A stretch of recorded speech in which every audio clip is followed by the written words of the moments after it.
itself is started 2010. We're almost 10 years old. And the presentation today is focused on the solution and some of the results we just achieved.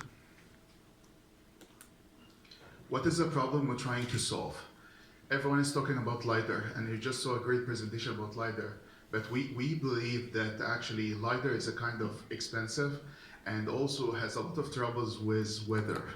And we're coming from Canada, so we believe that camera should aid and should have a lot of contribution to autonomous vehicles.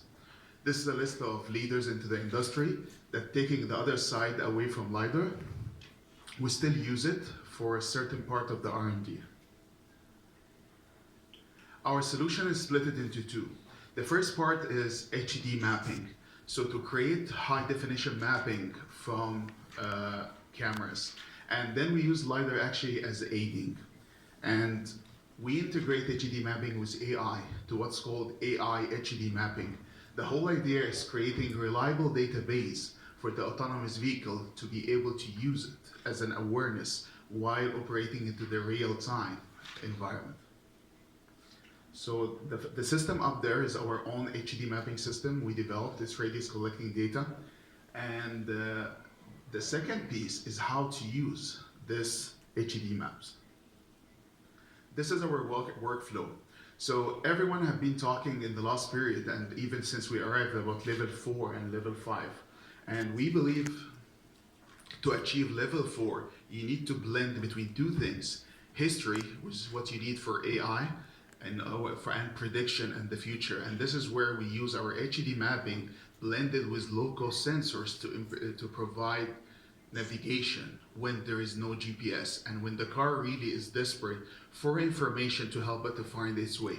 So you see the progress we have. Actually, this is IRA project, okay, funded by the government of Canada and the government of Alberta. And you see that we have done a lot of steps and already we have results that we show at the end of the presentation if the video will work. Hopefully. We have 3 modes for our solutions that we're testing right now. One, which is simply INS only. INS typically is a passive sensor that helps navigation when GPS is gone. Typically, most of the good INS sensor used on the autonomous vehicles from Uber, from the different system you saw are very expensive, okay? So to achieve indoor proper navigation into a harsh environment, you're talking about at least $30,000. The system we're introducing today, which is mainly onto a cheap sensors, that is a kind of $100, $200 for mass production, are using MEMS, a very low cost cheap sensor INS. The second one is when you have what's called visual odometry. When you aid this with a camera, simply the navigation system with a camera. And the third one, when you have the INS navigation solution with a camera and a database, a history. So in the next slide, you'll see a video. This is in Toronto, and it's a parkade. So the car actually is entering the parkade, stopping to lose fully GPS.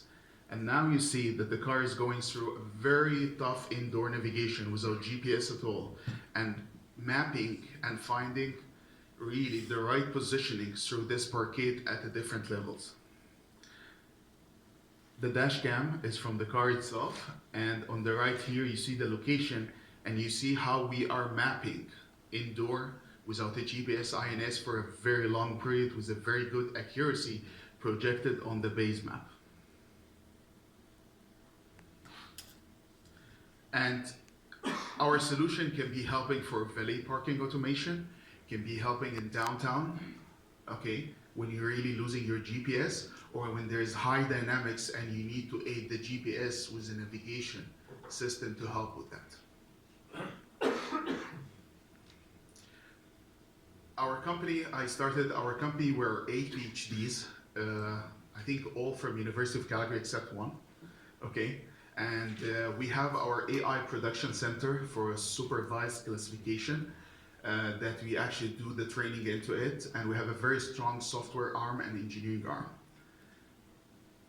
The company itself have been an award winning for 10 years on both province level, Alberta and Canada, And currently, this project out of our company is part of NVIDIA Inception program in Silicon Valley.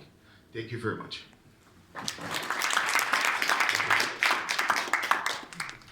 Thank you, Mohamed. Town